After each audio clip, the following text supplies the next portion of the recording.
আল্লাহ পাক বললেন, ওগো নবী, ওগো রাসূল, আপনি আল্লাহর প্রশংসা করুন, তাসবিহ পাঠ করুন। তাসবিহ কোনটা? তাসবিহ সহজ ভাবে চেনার উপায় হলো, আপনি রুকুতে এবং সেজদাতে কি বলেন? তাসবিহ না? এগুলাই তাসবিহ। তাসবিহ মানে এমন একটি শব্দ বা এমন একটি বাক্য, যে শব্দ বা বাক্যের মাধ্যমে আল্লাহ পাকের গুণ কীর্তন বুঝায়, আল্লাহ পাকের গুণাবলী প্রকাশ পায়, আল্লাহ পাকের ক্ষমতা, তার সম্মান, তার মর্যাদা প্রকাশ করার মতো যে বাক্য বা শব্দ, এগুলোকে বলা হয় তাসবিহ। কি বলা হয় জোরে বলুন? তাসবিহ। সুবহানা রাব্বিয়াল আযীম, এটা তাসবিহ। একটা বাক্য না? অনেক বড় একটা বাক্য না? সুবহানা রাব্বিয়াল আযীম, সুবহানা রাব্বিয়াল আ'লা, এগুলো অনেক বড় একটা বাক্য না? এই পুরো বাক্যটাকেই বলা হয় তাসবিহ। আল্লাহ পাক বলছেন, নবীজি আপনি তাসবিহ করুন। এটা মক্কি জীবনের সূরা। কোন জীবনের সূরা? মক্কি জীবনের প্রাথমিকভাবে যে সূরাগুলো নাযিল হয়েছিল তার মধ্যে এটা একটা সূরা আল আ'লা। কি জোরে বলুন? সূরা আল আ'লা। তাসবিহ করতে হবে সব সময়। যত বেশি তাসবিহ করবেন তত বেশি আপনার জিহ্বাটা আল্লাহর স্মরণে, জিহ্বাটা সবসময় সিক্ত থাকবে। এক জায়গায় বসে আছেন চুপচাপ, কোনো কাজ নাই, আপনি তাসবিহ বলেন। বলা যাবে না? বলা যাবে না? এই জন্য ওযু করা লাগবে। তাসবিহ ওযু থাকলেও হবে, না থাকলেও হবে। আপনি রাস্তাতে যাচ্ছেন, হাটে যাচ্ছেন, বাড়া যাচ্ছেন, কেউ যখন নাই, এই সুযোগে আপনি তাসবিহ করেন। আর কেউ যদি গল্পের লোক পাওয়া যায় তাহলে গল্প করলেন, যখন কেউ নাই তখন আপনি কি করবেন? এই সুযোগটা কাজে লাগাতে হবে। মাঠের মধ্যে একা কাজ করতেছেন, আপনি তাসবিহ করুন। এই তাসবিহ করার হুকুম দিয়েছে কে? সাব্বিহ, তাসবিহ করুন। নবী তাসবিহ করে গেছে, তখন এই হুকুমটা এখন কার জন্য? এই হুকুমটা বাতিল না এখনো আছে? বুঝে থাকলে জবাব দেন। হুকুমটা বাতিল হয়ে গেছে? এখন তো নবী নাই, এই হুকুমটা এখন কার উপর গেছে? ইমানদার নারী এবং পুরুষের উপর। বলেন, ইমানদার নারী এবং পুরুষের উপরে এই হুকুমটা এখন কার্যকর হয়েছে।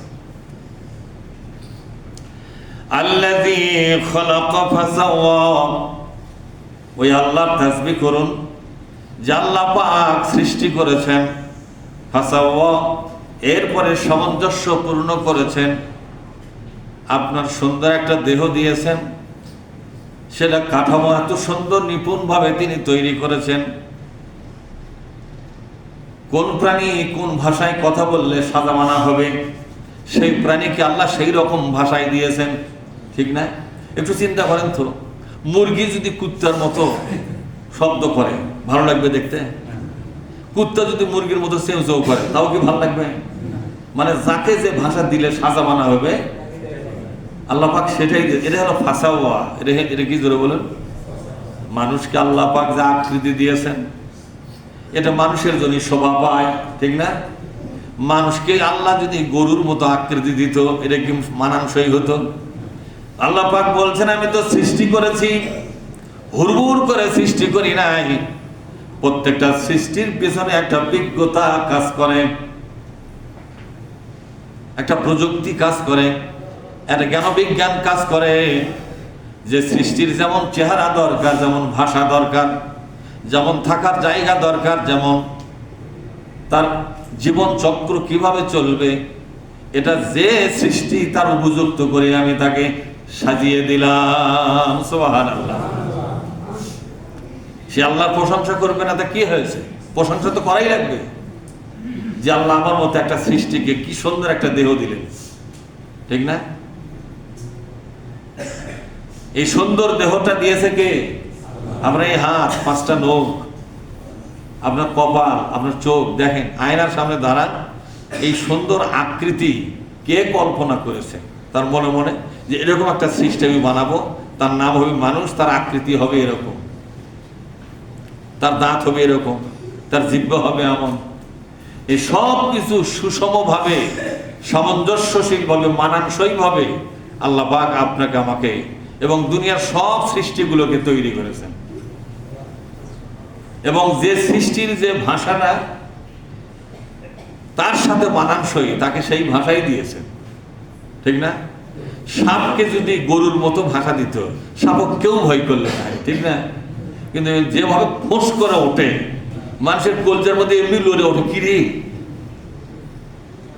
কারণ সাপের ভাষা যেরকম, তার সাথে তার দেহের সাথে এই ভাষাটা মানানসই, ঠিক না? এই ফোঁস করে আর ভাষা কি যে ফোঁস করে বলা আমরা তো বুঝি না, খালি ভয় লাগে, ঠিক না? ভয়টা বুঝে যে এই সাপ আছে, দৌড়ান লাগবে এখান থেকে। ব্যাঙের ভাষা দেখেন, ব্যাংকে আর এক রকম ভাষা দিলে কিন্তু সাজা মানা হতো না, ঠিক না? এই পৃথিবীর কোটি কোটি সৃষ্টি আছে, কোটি কোটি জাতের সৃষ্টিগুলোকে কোটি কোটি রকম ভাষা এগুলো কে দিয়েছেন জোরে কম? পাখির ভাষা, বাদুরের ভাষা, পাখির মধ্যে কত রকমের পাখি, এক এক পাখির এক এক ভাষা, ঠিক না? সব পাখির কিন্তু এক ভাষা না, এক এক পাখি এক এক রকমের ভাষা। হ্যাঁ, এত ভাষা চয়েস করেছেন, কারণ ভাষাগুলো সৃষ্টি করলো কে? সবকিছুর উপরে কে? আল্লাহ পাক বলছেন, আল্লাহ তাআলা, বান্দা আমি তো স্রষ্টা, আমি তোমাদের সুষম করেছি, সামঞ্জস্যশীল করেছি, মানানসই দেহ, মানানসই ভাষা, মানানসই গায়ের রং, তোমার আকৃতি প্রকৃতি নেচার সবকিছু সুন্দর করে সাজিয়ে দিলাম। সুতরাং আমার তাসবিহ করো, আমার বরত্ব বর্ণনা করো, আমার প্রশংসা করো। প্রশংসা সব কার? জোরে বলো, আল্লাহর জন্য। ওয়াল্লাযী কদ্দার ফাহাদা, যিনি ওয়াল্লাযী কদ্দার, যিনি প্রত্যেক সৃষ্টির জন্য তাকদীর নির্ধারণ করেছেন, ভাগ্য নির্ধারণ করেছেন। এই দুনিয়ায় কে কতদিন থাকবে, কোন সৃষ্টি কোন জমিনে সৃষ্টি হবে।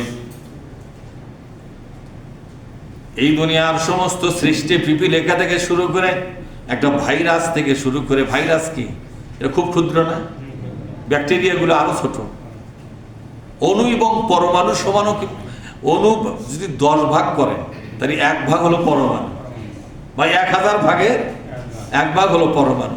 এই পরমাণু সমানও কিন্তু সৃষ্টিজীব আছে না নাই? জোরে করে মাইক্রোস্কোপে যখন রক্ত দেওয়া হয়, তখন যে সৃষ্টি ওখানে আছে, যে ফ্লুইডটা আছে, এই ফ্লুইডের মধ্যে, এই ফ্লুইডটাকে দিয়ে 1000 গুণ বড় করা হয়। কত গুণ? 1000 গুণ বড় করলে তখন দেখা যায় রক্তের মধ্যে কারা কারা আছে, ঠিক না?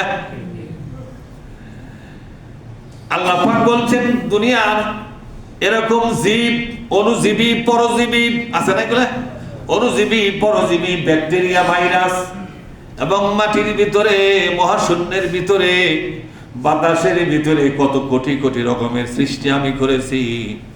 এই সৃষ্টিগুলোর তকদির আমি আল্লাহ পাক নির্ধারণ করে দিয়েছি। কার বংশ কিভাবে বিস্তার হবে, কে কোথায় থাকবে।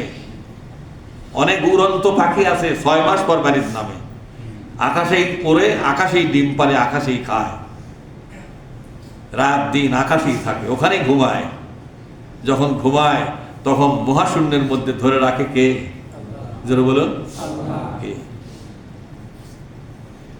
মা ইমসিকুহুন্না, বলেন, মা ইমসিকুহুন্না ইল্লার রহমান। বলেন আল্লাহু আকবার। ওই মহাশূন্যের ভিতরে কত পাখি উড়ে বেড়ায়, ওরা নিজের ক্ষমতা বলে বাতাসের উপরে ভর করে থাকতে পারে না।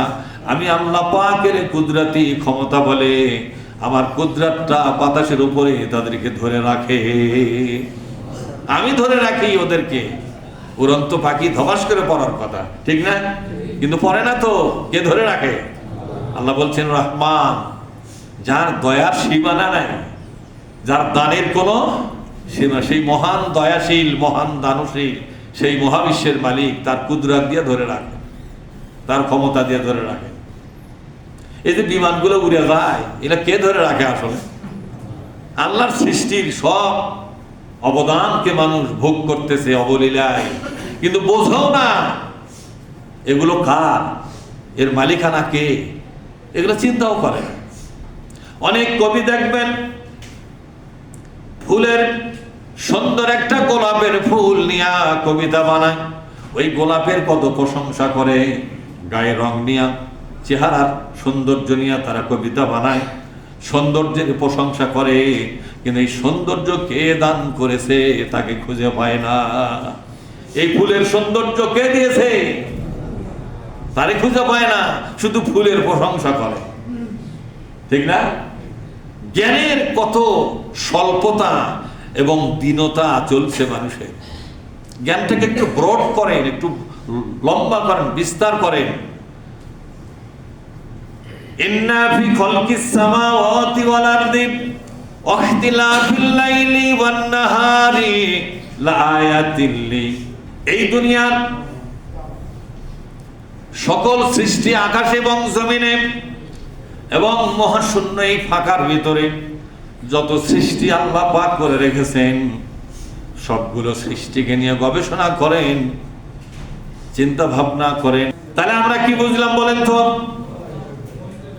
আকাশ এবং জমিনের সকল সৃষ্টি নিয়ে গবেষণা করলে একজন মহাশক্তিমানকে খুঁজে পাওয়া যায় কিনা?